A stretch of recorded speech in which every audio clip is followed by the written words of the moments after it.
Hey! Tambala na! At eto na sila, ang nag-iisang masugid na tagahanga ni Nicole Yala. Chris Chuper! Kasama ang nag-iisang die-hard fan ni Chris Chuper. Nicole Yala! Dear Nicole and Chris. Dear Nicole and Chris. Dear Nicole and Chris. Dear Nicole and Chris.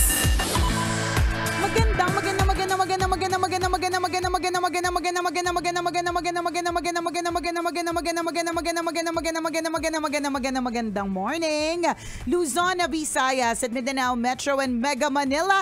It's a Feel Good Thursday. Hi, partner! Hi, partner! Hi, mga kabisyo. Sana okay po kayo ngayon na walang bumabagabag sa puso at isipan. Wala pong bagang na may itim ngayong araw na ito. Yan. Uy, totoo, nakakabagabag ng isipan kapag ang bagang ay masakit, naninikip, nagluluwag at nangingitim, di ba? Nakakabagabag yun hindi lamang doon sa nagdadala, pati sa mga taong kausap ninyo. Correct, di ba? Nakakabagabag talaga yung kanyang kasi may amoy yan. Correct. Pabulok na kasi. Yung naninikip na lumuluwag na umiitim, papunta na ito sa pabulok. So yung ikaw kabisyo, mababaw mga pakinggan at sasabihin, ano ba yun? Di ba? Pinag-uusapan yung bagang. Kung wala kang problema sa bagang ngayon, blessing yun na. Apakahirap yung merong sakit sa ngipin. Yan yung mga yan yung mga magpapatigil sa sa lahat ng mga gagawin mo eh. Sakit sa ngipin, sakit sa tiyan, yan. Yung isipin nyo, nakakapiranggot na bahagi ng katawan na. Correct. Pero the moment na makaramdam ng pain yan. Hindi ka makakagalaw. Hindi ka nga makatulog eh. Totoo. Diba naiiyak ka sa sobrang sakit. Correct. So kung okay ang ngipin mo ngayon, wala kang nararamdaman, walang bagang na nangangamoy. Walang lahat tayo pabulok. nag-imagine, ano ba ang amoy ng bagang na mabaho? Correct, diba? Ito yung usapan na naaamoy mo.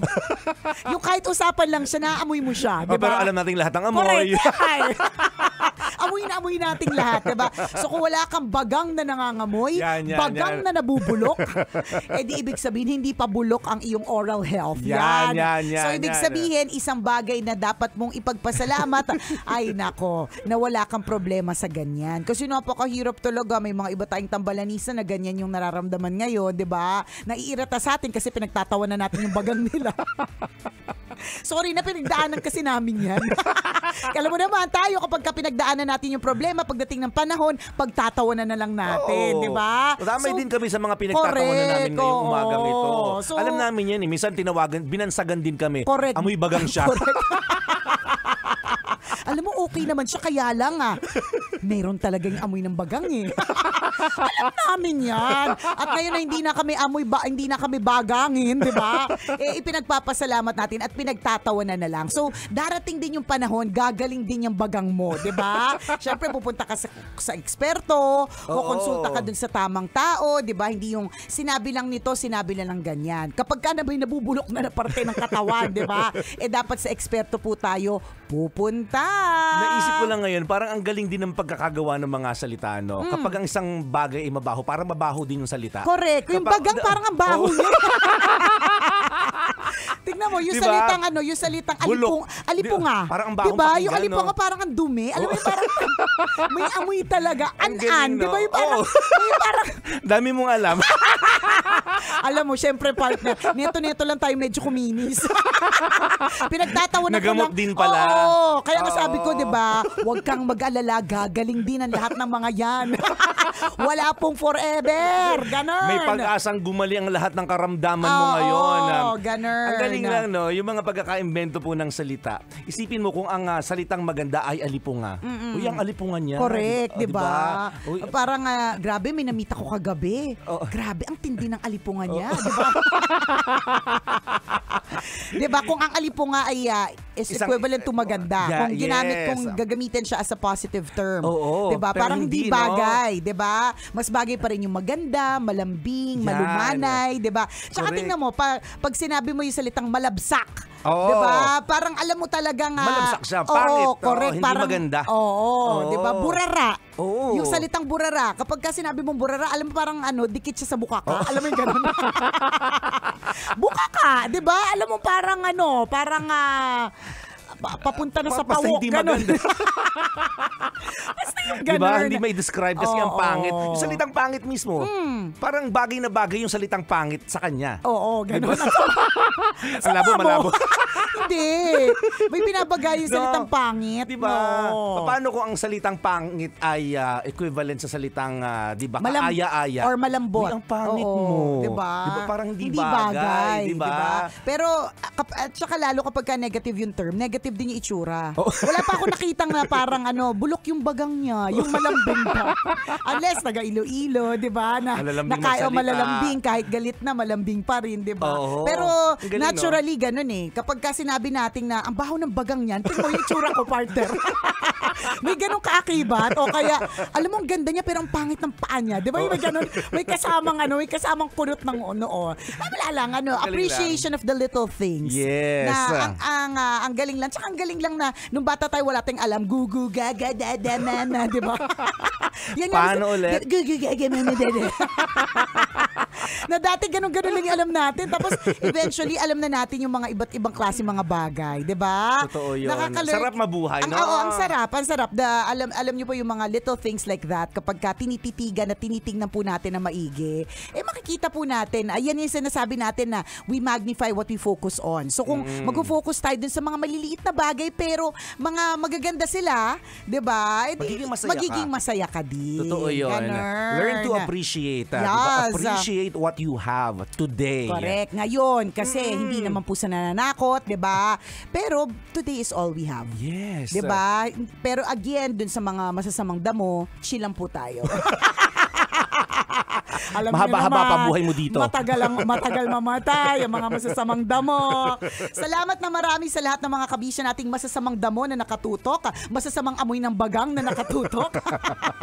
Gagaling din ang lahat ng yan. Habang may buhay, may pag-asa. Oo, 'di ba kaya nga 'di ba sabi daw nila partner no, ang kaya feeling ko lang masamang damo matagal mamatay kasi sila hindi namamatay agad kasi binibigyan sila ng tsansa na baguhin ang kanilang sarili kasi habang may buhay, may pag-asa, may pag-asa pang magbago yan. Akala mo lang hindi, pero merong pag-asa yan. Naniniwala ako Sa dyan. true, lalo at walang halong eklavu. Isa nating tambalanisa nagtatanong, Dear Nicole and Chris, tambalanisa niyo po ako since 2010. Ano po bang dapat kong gawin dito po sa aming opisina? Ako po ay bigla-bigla na lang pong inassign sa ibang department. Napakahirap pong ma-assign sa ibang department kasi may mga kaibigan ako sa current department ko. Kaya lang may magagawa ba ako? Pinapalipat na ako. Wala lang. Meron nga ba ako magagawa? Thank you, Tambalan, and God bless. Ayan. Nilipat ka. Mukhang ayaw lumipat eh. May choice ka ba? Yun na nga eh. Hindi, actually, partner, lagi may choice. Ang choice mo ay kung hindi ka susunod or susunod ka. 'Di ba? So kung susunod ka, feeling ko partner, dadating din naman ng panahon matatanggap mo din 'yan eh. Malay mo makakita ka pa ng mas mayayamang mga kaibigan na pwedeng utangan diyan, 'di ba? Sa bagong department. Yun na lang tayo, doon tayo sa positive. Wow, mukhang maraming mayayaman pwedeng mautangan dito. Charot Oo, diba? malay mo, di ba? Malay mo, Di mo- di natin masasabi. Correct. Ganun. O di naman kaya, other choice is, pwede kang tumanggi. At pag tumanggi, meron kaakibat yan na posibleng mawala ka dun sa kumpanya, Oo. posibleng magalit sa'yo ang boss mo, Totoo. posibleng hindi ka na promote kasi konting bagay lang pala, hindi ka na maasahan, di ba? Yung mga ganun. Totoo yun. So, hindi pwedeng wala kang choice. Nasa sa'yo yan. Mag-iiwan ka ng impression dito. Kung ano man yung magiging decision mo. Papalag o susunod. Tama. Papalag ka ba o susunod ka palag ba? na. O, sunod na. Oo. Di ba? Laging may impression na mabubuo dyan. Ito na lang ang tingnan mo. Ano ba yung rason? Di ba? Bakit kailangan kang ilipat? Is it for the good? Is it for the better? Yan. Or ililipat ka kasi nandun yung mga masasama? Di ba? Yan. Oh, May ganun nandun yung din mga eh. masasama. Pag samasamahin, pwedeng number 1, pag samasamahin ng mga masasama. Or number 2, ikaw yung ray of sunshine, hope, and love. Diba? Grabe yung conviction, no? Ray of sunshine, hope, and love. Ililipat ka namin because you are the ray, sunshine, and hope. Oh, ray And of sunshine, hope, and love. Yan. Diba? And you are the epitome of happiness, peace, and kindness, and gratitude. Diba? At ililipat ka doon kasi para ma-impluwensyahan mo sila positively. Diba? Oo. May dalawang bagay lang talaga yan. It's a promotion or demotion. Oo. Or a second demotion. Diba? Or demolition. Or demolition yan. Diba? Pwedeng ganun. However you look at it, Kabisyo, will depend on you. Diba? Kung halimbawa talagang ayaw mo, alam mo sa sarili mo na hindi mo nakikita yung sarili mo dun sa department na yan. Bakit? Kasi kilala mo yung mga tao, hindi sila masayahin, madaldal ka, yung mga ganon. Lagi may choice, pwede kang tumanggi. Pero tandaan, dun sa pagtanggi na yan, merong kaakibat rin yan na consequence, diba? Pwedeng pumayag na hindi ka lumipat, pero hindi nakalimutan ng boss yan. Correct. Diba? Hindi niya nakalimutan na, inutusan ko to, pero pumalag. Markado ka. Kiss ka ngayon. Sa Christmas party, wala ka, hindi ka kasama sa raffle. Kala mo kasama yung pangalan mo sa raffle. Hindi. Alam mo, yung Christmas committee, nakokontrol nila yan. Alam Ekis na namin ekis yan. ka. Tandaan mo, markado ka na mula ngayon. Sipin mo, bordado ka kahit wala kang tato. Yung mga salita pang eskinita talaga. Sa true. Sa true Alam lang. pare, ekis na talaga yan eh. Ekis na Huwag mo talaga. isasama sa lakad natin yan ha. Correct. Hindi yan bagay sa tropa natin. Dami ng ebas niya. Diba? Markado talaga sa akin yan. Huwag na huwag dadaan dito yan ha. Gigilitan ko yung tagiliran niya. Diba? Magharap mag-uusap yun ha. Gina G, diba? So, hindi naman nating sinasabing negative ka agad yung consequence. Kasi pwede din namang positive. Ibig sabihin, kaya mong manindigan. Pwede din naman, tingnan natin, 'di ba? Markado ka rin, naninindigan to. Pwede naman. 'Di ba? Lagi pag markado negative. Pero sa bagay ito na naman yung play with words, sabi natin, 'di ba? Pagka markado, alam natin na parang may ano talaga eh. May something negative, Oo, no? parang may naka-ekis talaga kahit hindi mo sinasabi, 'di ba? Parang nakatimbre ka lagi sa gwardiya. Yung parang any monument, 'di ba? Pwede kang itumba ganun. Pwede kang duckpin. Correct. Pag markado, parang pwede ilagay sa pwede pala ipagsiksikan sa plastic labo. Alam mo parang gano'n.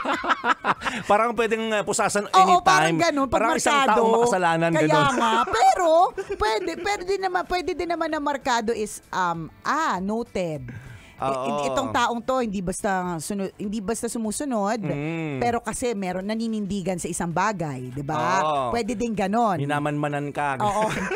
Babalik talaga sa yung negatibo yung markado. Hindi talaga maganda. Hindi talaga maganda. You are under observation. Oo nga, correct. Hindi, pero totoo. Bakit ganon Kapag ka English ang ganda, she is under, that employee is under observation. Yan, diba? yan. Parang hindi masyadong critical, pero pag markado talaga, parang ilalagay sa sako ng bigas, diba? di ba? Parang isasako na, tas itatapon sa malayong lugar na walang tao. Di ba? Correct, yung pagkakabitaw pa nun. Manmanan mo nga yung galaw niyan. Sa markado na yan sa company, di ba? Pag ganun, parang feeling mo yung stapleware na ninokin din. Ganun. May ganung kemerot. Pero sa True Lalo, ayan. Pagdasalan, pag-isipan at pagnilay-nilayan mo yan. Kasi major decision naman talaga yung being transferred to a different department. Pero yung katotohanan na superior mo yung nagsabi nito, di ba, pwede kang magtiwala eh. Kasi may ano yan, kumbaga, ang tawag dyan, nag-strategize minsan. That's the reason behind, the rationale. Di ba, bakit sila nagda-transfer ng mga tao? Kasi may nakikitaan sila na skill mo na pwedeng magamit sa particular na department na yon. Diba? Diba? Ay, mag-excel ka sa ganitong klase ng department kaya kita ilalagay doon. Tama. Pero depende sa mga boss kasi may mga leaders na may tinatawag na nagpa-power trip, 'di ba? Yung 'di ba na parang power tripper, marka na rin yan. Markado na din yung boss na yan. Power tripper yan. Iwasan mo yan ha. Power tripper pa rin. Diba? Meron din. Depende sa pagkakakilala mo eh. Oo, meron din. Di ba na parang ayoko makita sa department na yan kaya alisin mo yan. Di ba? Hindi ko siya feel. Correct. Hindi ko siya gusto. Nalalakihan ako sa ilong niya. Oo. Di ba? Mga hindi ganon. Hindi ko siya feel. Di ba? Hindi pa tempis niya nito. Diba? Ilipat ang department yan. Kasi may mga ganong boss din. Power trippers. Diba? Totoo yun. At may mga boss talaga na magaling mag-strategize. Pinagsasama-sama ang mga nabubulok at hindi nabubulok. Correct. Totoo. Pwede. Which is good. Oo. Diba? Pagsama-samahin ng magagaling. O pwede rin naman pagsama-samahin ng magagaling at hindi magagaling para yung hindi magagaling mahawa sa magagaling. Correct. Ganon. Pwedeng ganon. So hindi natin alam yung rationale. Bakit kailangan kang ilipat doon? Pero tingnan mo ng maganda. Diba? Tingnan, kakitaan mo ng maganda yung paglipat mo doon. Yes. Kasi yung paglipat mo doon could be could give you opportunities. Malay mo. Malay mo, di ba dyan ma-develop ang napakarami mong skills. Hindi lang yun, baka mamaya meron ka na talaga dyan jojowain. Isa pa yun, diba? Jowain pa mo. Totoo yun. Another thing. Excited. May jojowain! Parang may pa-party mamaya. Correct. Diba? Parang may pa-party paglipat mo, diba? no? Kasi syempre may jojowain, may mga posibleng mga bata dyan. Diba? Another thing, yung paglipat mong doon, maaari may kaakibat na pagtaas ng sweldo. Ayun naman ang maganda doon. Kasi normally, kaya ka ililipat doon, hindi para i-demote ka. Correct. Ililipat ka para, hindi naman na totally promotion, pero may something new. May something na pwede mong gawin. At ang isipin mo dito, meron kang maiaambag na mas maganda doon sa departamentong yon. Correct. And feeling ko may additional rewards yun, ha? Feeling lang namin, ha? Again, depende sa boss mo correct. yun. At saka again, ang feeling namin ay hindi feeling ng boss mo. So kung ngayon wala additional reward, then sorry. Pasensya na. Feeling lang naman namin ito di ba? So it's just how you look at it. Natatandaan ko dati, bigla lang nag-flashback sa akin. Di ba, pag nasa school ka, usually parang naka-block yung section. Ibig sabihin, it comes to a point na hindi na nag-reshuffle. Parang pare-parehas na kayo yung magkakaklase. Ewan ko kung sa school ninyo ganun. Pero sa amin kasi, parang it comes to a point na kapag nakapag-establish na ng friendship, ganyan, hindi na yan para i-reshuffle ulit Kasi may mga kaibigan na yan, may mga nabubuong mga barkada, ganyan. So there was one time nung grade school ako partner, na ako lang ang nalipat. Kumbaga parang lahat ng mga klase, stay put sila dun sa nila, dun sa section nila. Bakit ka daw nilipat? Tapos ako lang ang nalipat. Sabi niya, ayaw natin ng madaldal dito, lipat yan.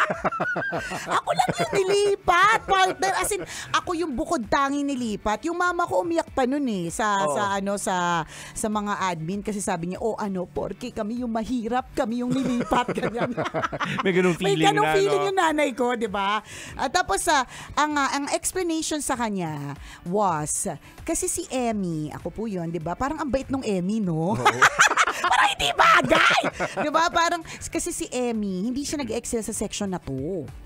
Kapag ka... Gusto mag-excel sa row 4. Parang, baka, diba? Hindi siya nag-excel sa section na to.